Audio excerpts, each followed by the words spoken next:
Halo teman-teman, bahwa seorang dalam kehidupan sehari-hari tidak lepas dari kehidupan berdagang, baik dagang kelontongan ataupun ayam, kemudian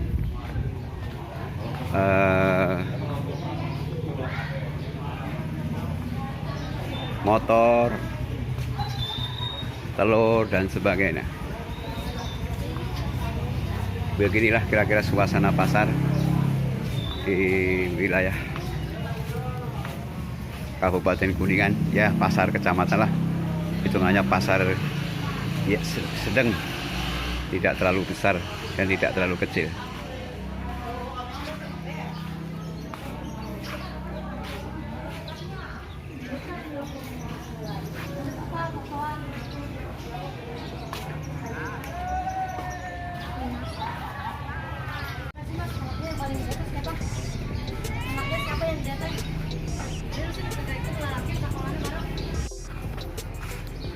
Masih teh.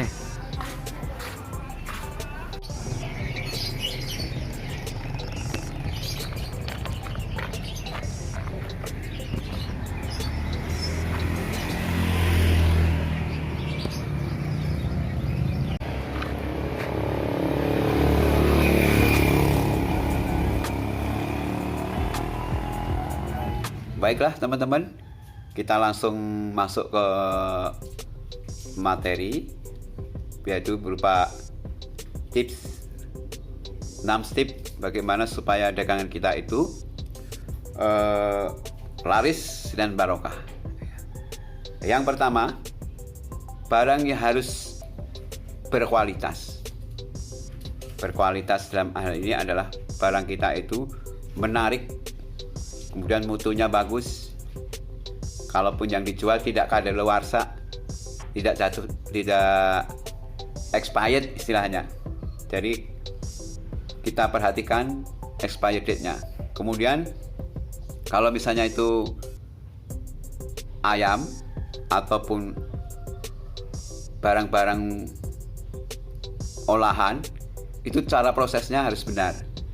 Ayam, bagaimana kita memilih ayam yang sehat, kemudian cara menyembelihnya juga harus benar, sehingga kita tampilkan ke konsumen itu, barangnya bagus nih, menarik, jadi nama kita akan kepake sama dia.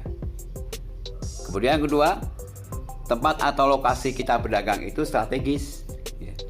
Di pasar misalnya kita milih yang situ sering datang konsumen.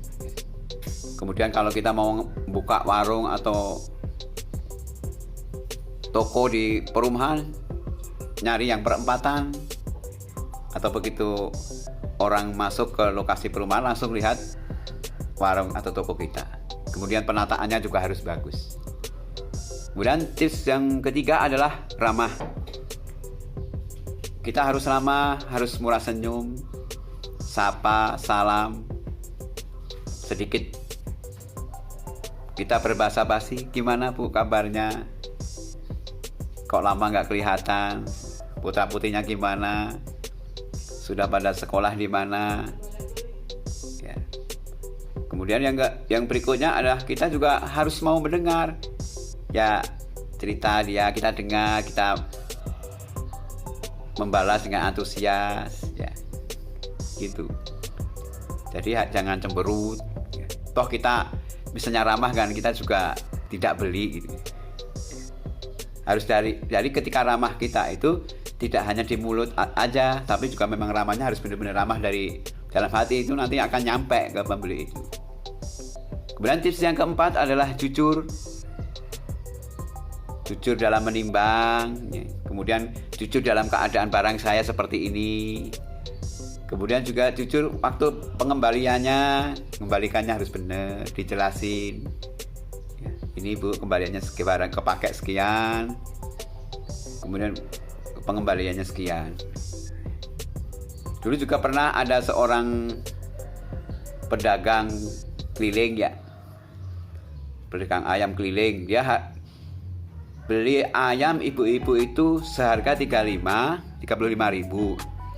Kemudian dia ngasih uang 50.000. Ternyata 50 ribuan itu dempet gitu 2. Dikiranya ibu-ibu itu uang 50 ribuan itu 1.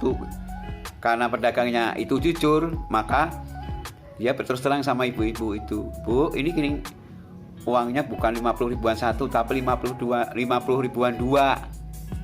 Lalu dikembalikanlah yang 50 ribu 1 itu. Kalau si pedagang nggak jujur, ya enak aja langsung dilipet. Tapi karena dia itu pedagangnya jujur, maka dikembalikanlah yang 50 ribu selembar, kemudian yang 50 ribu ini satu lagi dikembalikan 15, jadi kembaliannya seluruhnya 65. Nah itu ujian-ujian di situ tuh pasti ada. Cuma kita lolos atau enggak untuk berbuat jujur. Ya. Kemudian yang keempat, kita jangan lupa bersedekah, ya, ngasih kepada fakir miskin, kepada orang yang membutuhkan.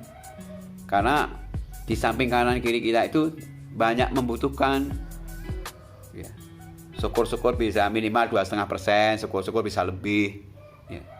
Ya kan sedekah itu sebenarnya harta kita yang sebenarnya. Nggak apa-apa, nanti pasti sama Allah akan diganti. Kemudian yang ke-6, harus rajin, ulet, tekun. Nah, di sini ujian sebenarnya, apakah kita bisa rajin, apakah kita bisa ulet atau bisa tekun. Ya.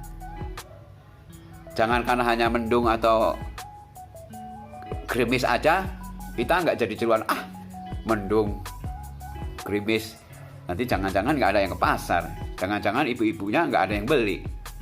Yang pikiran jangan seperti itu harus kita buang. Yang penting mah usaha, bergerak, keluar dari rumah, nanti insya Allah sama Allah di rezeki. Rezeki itu sebenarnya sudah ada rezeki itu. Yang penting kita itu mau jemput atau enggak, gitu. Ya, contohnya ada misalnya ya dalam suatu kandang, gitu di situ itu udah dikasih pakan nih tengah-tengah. Ada ayam yang langsung lari ngambil pakan itu, ada yang jalannya santai-santai aja, ada yang diem. Nah kita itu mau seperti apa? Apakah yang pertama langsung lari ngejar pakan itu? Apakah cuma santai aja? Apakah diem? Nah itu rezeki itu sebenarnya sudah ada, tinggal kita mau jemput atau tidak. Kemudian yang perlu kita perhatikan ada beberapa moto atau kata-kata yang bisa sebagai pemacu kita bahwa kita itu bekerja harus kerja keras, itu udah pasti, kerja cerdas, kemudian kerja ikhlas. Dengan prinsip itu makanya dunia kita dapat, nanti kita akhirat juga dapat gitu. Yang penting kita selalu berdoa, berusaha semaksimal mungkin. Rezeki mah sudah ada yang ngatur, Allah yang ngasih rezeki itu. Demikian beberapa tips yang saya sampaikan, mudah-mudahan dapat bermanfaat. Tapi jangan lupa ya, subscribe ke Rumah Eko Kreasi. Assalamualaikum warahmatullahi wabarakatuh.